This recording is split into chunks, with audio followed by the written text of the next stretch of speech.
So tonight I actually wanted to tackle one of the most frequently asked questions about Ramadan, particularly for those who set spiritual goals to get closer to Allah subhanahu wa ta'ala. And one of the most frequently asked questions is, how much Qur'an should I be reading? Do I finish one khatam? What if I don't know how to read Arabic yet? Or what if I read very slowly? Or what if I don't understand it? Do I finish it twice, 3 times? What should my Qur'an goal be in relation to the other months of the year? And subhanAllah, this is a deep question, because one of the beautiful things about the Prophet ﷺ is that there is guidance from him for everything that we do, and that takes into consideration every circumstance. So before we get there, let's establish a few things. Number one, what you read in Ramadan should be more than what you read outside of Ramadan. Everyone understands that much, right? What you read in Ramadan should depart from your usual recitation of the Qur'an. It should not be completely abandonment and then getting into it just for 1 month. But there should be some discrepancy, a healthy discrepancy, or let's say a variation between your recitation outside of Ramadan and your recitation in Ramadan. This is something we learn from the pious predecessors. We see this from the Salaf. Number 2, the hadith where Jibreel alayhi salam used to come to the Prophet sallallahu alaihi wasallam, and he would review the Qur'an with him in its entirety every year. And the last year of his life, sallallahu alaihi wasallam, he reviewed it with him twice. Okay, so there's some level of review, some basis for the idea of going cover to cover in particular within Ramadan. And the only way Allah describes this month of Ramadan in the Qur'an is by its attribution to the Qur'an. The one verse, شهر رمضان الذي أنزل فيه القرآن. This is the month of Ramadan in which the Qur'an was revealed. Therefore, it is the month in which the Qur'an is to be recited like no other month of the year. So let's go through some rules, inshallah ta'ala, because this is actually a profound question, and it's an enjoyable one when you start to look at the lives of the companions of the Prophet ﷺ. I'm going to ask you guys some questions. Did the Prophet ﷺ actually give an equation for how much Qur'an you should read on a regular basis, or some advice to the companions outside of the month of Ramadan? Is there a number that the Prophet ﷺ mentioned of how many times the Sahaba could do a khatam, they could finish the Qur'an cover to cover in a month? Does anybody know? No?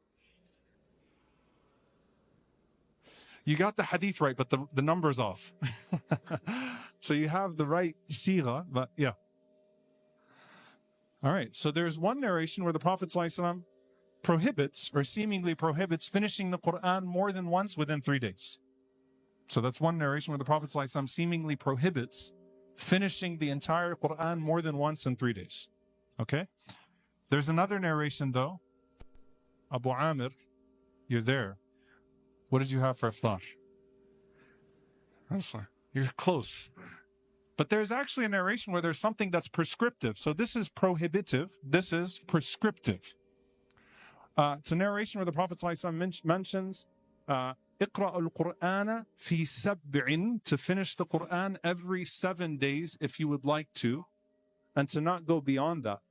And this is actually, so a weekly khatam of the Qur'an. And so this is actually, when you read in the books of Ulum al-Qur'an, this is what's referred to as a tasbih. A tasbih. Reading the Qur'an once a week. And subhanAllah, it's a beautiful narration, because there is a mechanism to this.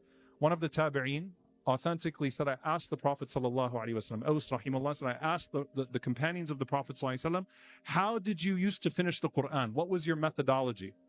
So they said that we would read 3, and then 5, and then 7, and then 9, and then 11, and then 13, and then we would finish off with Al-Mufassal, which are the Surah Qaf onwards. What does that mean? 3, one day, day number 1, we'd read Al-Baqarah, Ali Imran, and Nisa. Then we'd read 5 the next day. So you take, after that, Al-Ma'idah to Surah At-Tawbah. Then we would read 7, starting from Surah Yunus onwards. Then we would read 9, 11, 13 by surahs. And then the last day, we would take Al-Mufassal, which are Surah Qaf onwards. Surah Qaf, until the end of the Mus'haf. So this is an authentic narration that gives you some insight into the ways, a methodical way that many of the companions of the Prophet ﷺ used to approach the Qur'an, reading it on a weekly basis. So that would give them 4 khatams a month. And this is something that's narrated from many of the Salaf. Imam Ahmad rahimahullah, his son, narrates that he used to do his tasbih from Jum'ah to Jum'ah. So he would always finish his khatam right before Jum'ah. This is narrated from Qatada rahimahullah. It's narrated from Al-Awza'i. Many of the Salaf, many of the companions had this habit of finishing the Qur'an once a week. So now you guys are like, okay, well, what happens in Ramadan? So the answer is once a week. We have to do it once a week now. So I can end the khatira now and send you all home depressed. All right?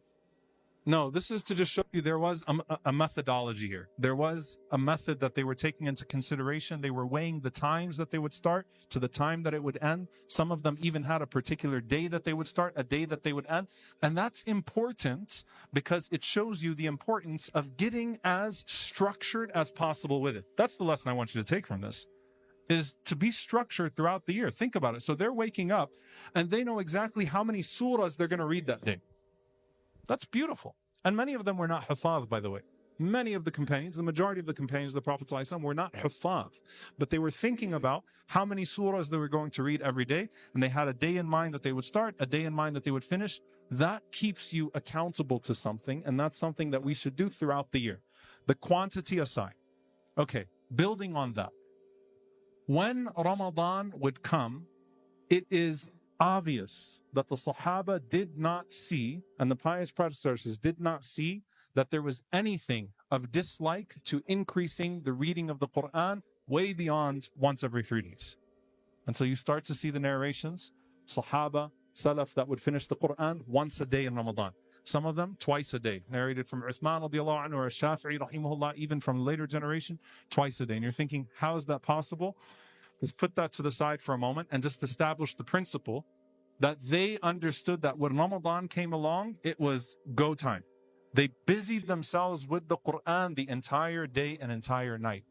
Granted, the entire society revolves around reading the Qur'an in Ramadan. So subhanAllah, if you live in those societies at the time and you're walking around, there is a culture of the Qur'an here. Everyone's trying to recite as much of it as they possibly can.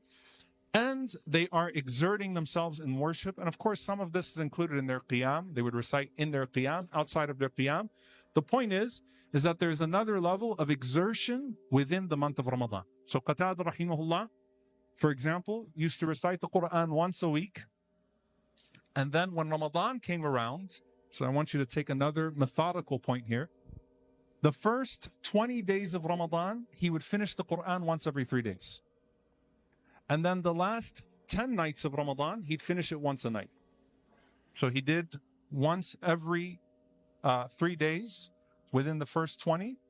And then he did once every one of the last 10 nights. That's what we're all going to be doing, right? Inshallah, one day. May Allah subhanahu wa ta'ala give us barakah in our time and give us that connection to the Qur'an. Now you're hearing this and you're going like, all right, this is so demoralizing. These people used to read the Qur'an that much, and then if you really start reading about like the way the Salaf looked at a person who said if you didn't finish the Qur'an once a month, it was like a sign of something. And we ask Allah subhanahu wa ta'ala to protect us from hypocrisy or from being amongst those that abandon the Qur'an. And obviously abandoning the Qur'an is in spirit, is in action, is in recitation, is in so many different ways. But what do we actually take from this? Number one, a principle. Ramadan is the time to exert yourself with the Qur'an like no other time of the year. Number two, if you don't have a structure to how often you're trying to finish the Qur'an, even if it's once a year outside of Ramadan, you will fail with your Qur'an goals. You have to have a method there. You have to have a science to it. Start with something small and consistent and that you can accomplish, inshallah ta'ala. A very easy way to think about this is that your Qur'an goal for Ramadan, do half of it in Shawwal, inshallah ta'ala. A very easy way to think about this, that I'll do half of it in Shawwal, bidnillah, and I'll try to make that my habit. If I have to adjust after Shawwal, maybe I'll adjust to a third of my Ramadan goal, but you've got to have some method there to how much you're reciting. Number three, circumstances are different. Imam al-Nawawi rahimahullah ta'ala was asked this question about how often the Qur'an should be recited in Ramadan in particular. And he said something very profound. He said that not everyone has the same circumstances. Everyone should read it at least to a point that they can understand and reflect. And then he said, and those who are doing other forms of good should not be discouraged. And he starts to mention, he says, the person, man kana mashghul bi nashr ad-din wa muhimmat ad-din wa masalih al-muslimin. He'll use these examples. A person who's involved in spreading knowledge or serving the Muslims, the volunteers, they're obviously not going to have the same opportunities to read. Extend that to the personal life, right? If I've got a full-time job, or if I have to take care of a house and I've got to do all sorts of other things, my circumstances will differ. Circumstances will differ from person to person. If I don't understand what I'm reading versus I do understand what I'm reading. Remember the hadith of the Prophet ﷺ, the one who recites the Qur'an and struggles has twice the reward. And so, we have people, mashallah, who just converted, to Islam, right? And Hector's looking at me like he's going to hit me. He's like, what are you doing, man?